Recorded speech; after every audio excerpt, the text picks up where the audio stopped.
¿En qué consiste el derecho laboral? Este derecho se sitúa dentro del derecho social y tiene como finalidad proteger a un grupo que ha sido oprimido durante mucho tiempo, los trabajadores.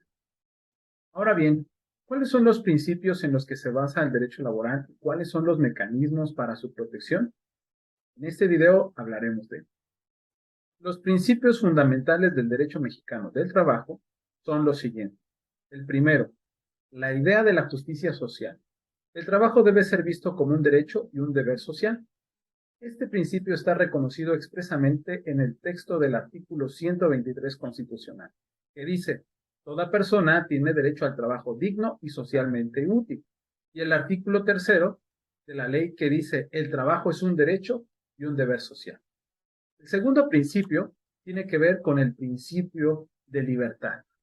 Esto significa que el individuo tiene plena libertad para escoger la actividad que más le acomode, sin más restricción que la licitud, idea que ha sido plasmada en el artículo 5 de la Constitución, que dice, a ninguna persona podrá impedírsele que se dedique a la profesión, industria o comercio que le acomode, siendo lícito. El tercer principio es la igualdad en el trabajo. En este principio y en el anterior hay una vinculación tan estrecha que, a decir de Mario de la Cueva, la igualdad sin la libertad no pueden existir y esta no florece donde falta aquella. Esto es, ambos principios son fundamentales y se complementan y constituyen la razón del ser del derecho laboral. El cuarto principio es la estabilidad en el empleo. Este principio tiene por finalidad proteger a los trabajadores en el empleo, fin de que tengan, en tanto lo necesiten y así lo deseen, una permanencia más o menos duradera. Sin este principio, los postulados de igualdad, libertad y el trabajo como un derecho y un deber social quedan sin sustento. Asimismo, se erige en un derecho a favor de la clase trabajadora, y lo es por dos razones. La primera, porque los trabajadores pueden renunciar a él, es decir, tienen la alternativa de desligarse del empleo en cualquier tiempo. Y segundo, porque pueden exigir el cumplimiento del contrato a través del ejercicio de una de las dos acciones que existen a su favor. La reinstalación en el puesto, aún en contra de la voluntad del patrón, y si es preciso, mediante el uso de la fuerza pública. Ahora bien, los sujetos del derecho del trabajo son los siguientes. Bueno, primero hay que distinguir entre sujetos individuales y colectivos. En estos sujetos se encuentran en primer lugar, por supuesto, el trabajador, quien desempeñará una labor, materia o intelectual de manera subordinada. El patrón, quien pagará un salario a su dependiente, el trabajador por labor ejecutada, los intermediarios. Bueno, en este último caso, esto surge cuando la relación de trabajo no es directamente entre el patrón y el trabajador y la empresa. La persona moral para la que el trabajador podrá ejecutar sus labores. El artículo octavo de la Ley Federal del Trabajo dice que el trabajador es la persona física que presta a otra, ya sea física o moral, un trabajo personal subordinado. Dentro de esta clasificación encontramos a los trabajadores ordinarios o de base. Estos son todos aquellos que no realicen funciones específicas determinadas para los trabajadores de. Por otro lado, tenemos a los trabajadores de confianza que la Ley Federal de Trabajo explica que son aquellos que realizan funciones de confianza, dirección, inspección, vigilancia y fiscalización. Por supuesto, dentro de la relación laboral existe otra figura muy importante, el patrón. El artículo 10 de la citada ley dice que el patrón es la persona física o moral que utiliza los servicios de uno o varios trabajadores. Si el trabajador, conforme a lo pactado o a la costumbre, utiliza los servicios de otros trabajadores, entonces este patrón también será para qué. Tenemos también al intermediario, que es la persona física o moral que contrata o interviene en la contratación de otra para que presten servicios al patrón. En nuestro país se conoce a los intermediarios como empresas de outsourcing.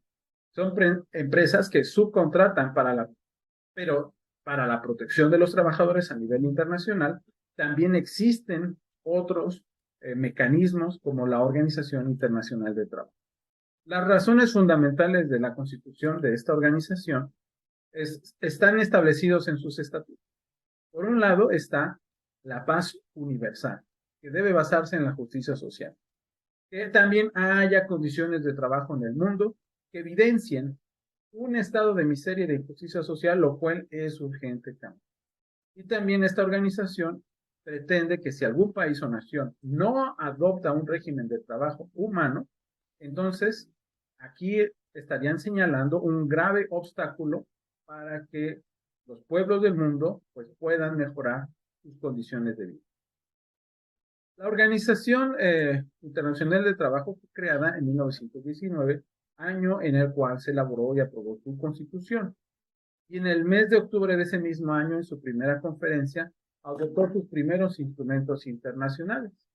Algunos de los temas que regula la organización son las horas de trabajo en la industria, el desempleo, la protección de la maternidad, el trabajo nocturno de mujeres, la edad mínima de empleo en la industria, el trabajo nocturno de menores en la industria. Algunos de estos convenios tienen como propósito representar a los trabajadores. Sin embargo, en la Organización Internacional del Trabajo también son representados los empleadores y los Estados miembros, por lo que la figura del tripartismo constituye uno de sus principios básicos de funcionamiento. La OIT es la única agencia tripartita de la ONU que reúne a gobiernos, empleadores y trabajadores de 187 Estados miembros, quienes participan en la conferencia general. En un mismo plano que los representantes de los trabajadores y patrones de cada uno de esos países, a fin de establecer las normas de trabajo, formular políticas y elaborar programas promoviendo el trabajo decente de todos, hombres. La OIT ha clasificado los convenios de la siguiente forma.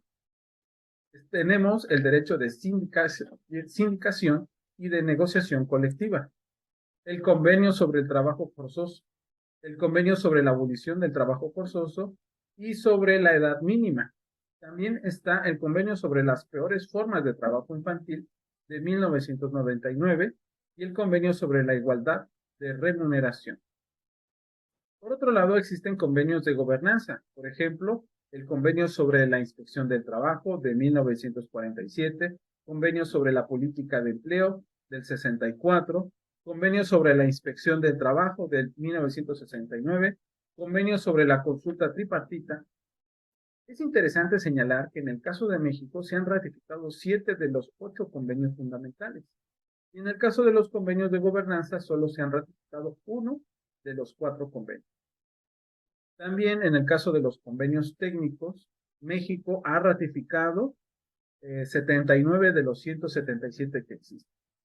Como se puede apreciar, nuestro país, el derecho tanto de fuente interna como externa, es bastante amplio y tiene como principio fundamental la idea del trabajo como un beneficio de justicia social y como protección para el trabajador.